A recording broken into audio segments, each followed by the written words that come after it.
అందరికీ నమస్కారం. ముఖ్యంగా ఇప్పుడు ఈరోజు మనము చిన్నకోడూరులో మక్కల కొనుగోలు కేంద్రాన్ని రైతుల కోరిక మేరకు సందర్శించడం జరిగింది.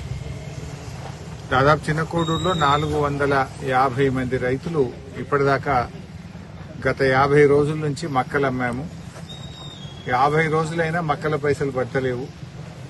4.5 కోట్ల రూపాయల డబ్బులు రావాల్సి ఉందని చెప్పి రైతులు నాకు ఫోన్లు చేయడం జరిగింది.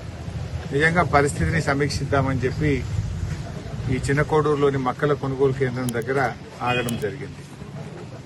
ఇవాళ రేవంత్ రెడ్డి మాట్లాడితే రైతు ప్రభుత్వం అని మాట్లాడుతున్నారు.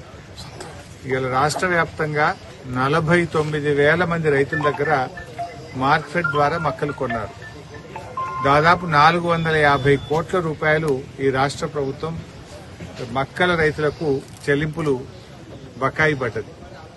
ఉత్తమ్ కుమార్ రెడ్డి, రేవంత్ రెడ్డి గారు మాట్లాడినప్పుడల్లా మేము 48 గంటల్లో రైతులకు డబ్బులు ఇస్తున్నాం, పంట కొన్న 2 రోజుల్లోనే రైతుల అకౌంట్లో డబ్బులు పట్టాయని హైదరాబాద్ లో కూర్చొని మాట్లాడుతూ ఉన్నారు. నేను మాట్లాడుతున్నది మక్కల కొనుగోలు కేంద్రం దగ్గర రైతుల మధ్య నిలబడి మాట్లాడుతున్నాను. 50 రోజులైంది మక్కలమ్మి. 50 రోజులైనా మక్కలమ్మిన డబ్బులకు ఈ రోజు కూడా డబ్బులు రావడం లేదు. రెక్కలు ముక్కలు చేసుకుని మక్కలు పండిస్తే ఇవాళ వరకు పైసలు రాని పరిస్థితి ఏర్పడ్డది. నేను అడుగుతా ఉన్నాను రేవంత్ రెడ్డి గారిని, ఇప్పుడు యాసంగి పంటకు మళ్లీ విత్తనాలు కొనుక్కోవాలి, దుక్కి దున్నాలి, ఎరువు కావాలి, డబ్బులు కావాలి కదా పాపం రైతులకు. నువ్వు 50 రోజులైనా డబ్బులు ఇవ్వకపోవడం వల్ల ఏం చేస్తున్నారు రైతులు? గవర్నమెంట్ ఇస్తుందో ఇయ్యదో లేట్ అవుతుందని చెప్పి చాలా మంది రైతులు ఇవాళ మద్దతు ధర కంటే తక్కువ 300-400 రూపాయలు తక్కువకు 2,000కు ఓపెన్ మార్కెట్ లో అమ్ముతా ఉన్నారు. గవర్నమెంట్ సెంటర్లో అమ్మితే 50 రోజులైంది ఇప్పటిదాకా డబ్బులు రావడం లేదు, యాసంగి పంటకు పెట్టుబడికి డబ్బులు లేవు అని చెప్పి రైతులు ఇలా ఆందోళన చెందుతా ఉన్నారు. నువ్వేదో పెద్ద పెద్ద ఫెస్టివల్ పెట్టినా అని నువ్వు పెద్ద పెద్ద మాటలు మాట్లాడుతున్నావు. కానీ కనీసం మక్క రైతులకు ఎందుకు డబ్బులు ఇవ్వడం లేదు?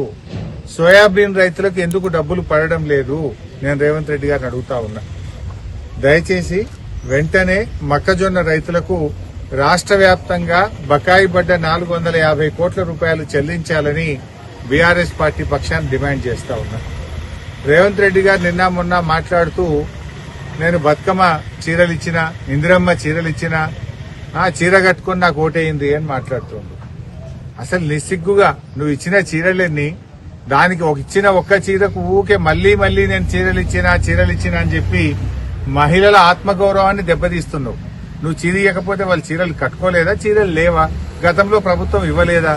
నువ్వేందో ఇచ్చినట్టు ఇక అది కట్టుకునే వచ్చి ఓటైందని చెప్పి ఇవాళ మహిళల ఆత్మగౌరవాన్ని దెబ్బతీసే విధంగా రేవంత్ రెడ్డి గారు మాట్లాడుతా ఉన్నారు.